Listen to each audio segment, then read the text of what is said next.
देशभक्तीची भावना जागृत करण्यासाठी नागपूर शहरात भव्य तिरंगा यात्रेचे आयोजन करण्यात आले। यात्रेत हजारो नागरिक आणि विद्यार्थ्यांनी उत्स्फूर्त सहभाग घेतला। भारत माता की जय आणि वंदे मातरमच्या घोषणांनी शहर दुमदुमून गेले। शेकडो मीटर लांब तिरंगा ध्वज यात्रेचे प्रमुख आकर्षण ठरला। शहरातील प्रमुख मार्गांवरून शिस्तबद्ध पद्धतीने ही यात्रा काढण्यात आली। यावेळी विविध राजकीय नेते, सामाजिक कार्यकर्ते आणि प्रशासकीय अधिकारी सहभागी झाले। अबालवृद्धांनी हातात तिरंगा घेऊन मोठ्या उत्साहात यात्रेत सहभाग नोंदवला।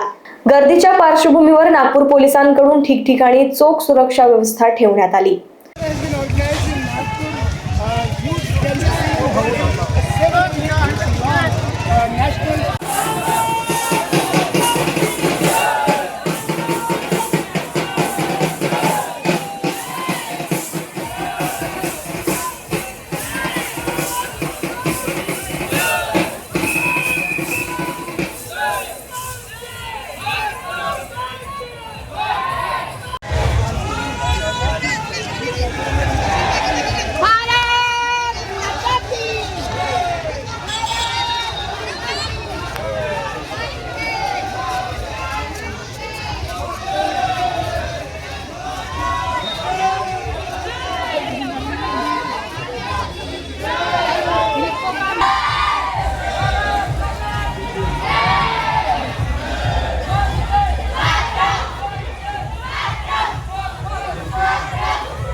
तिरंगा रॅलीचं आयोजन केलेलं आहे। खरं म्हणजे आठवडाभर कार्यक्रम आहे, परंतु आजच्या या तिरंगा रॅलीच्या निमित्ताने या ठिकाणी उपस्थित या रॅलीमध्ये सर्व नागपूरकर, सर्व नेते, आमचे सर्व मार्गदर्शक, सर्व सहकारी आणि सर्वांच्या वतीने अतिशय उत्साहाचं वातावरण आणि येणाऱ्या विजयोत्सवाचं 15 ऑगस्टचं स्वातंत्र्योत्सवाचं आगमन आणि त्याचा अतिशय मनापासून त्या गोष्टीचं सर्वत्र शहरभर ही सगळी भावना पोचावी एवढीच मनीषा आहे। लोकवाहिनी मीडियासाठी सचिन झोडापे यांची रिपोर्ट, नागपूर।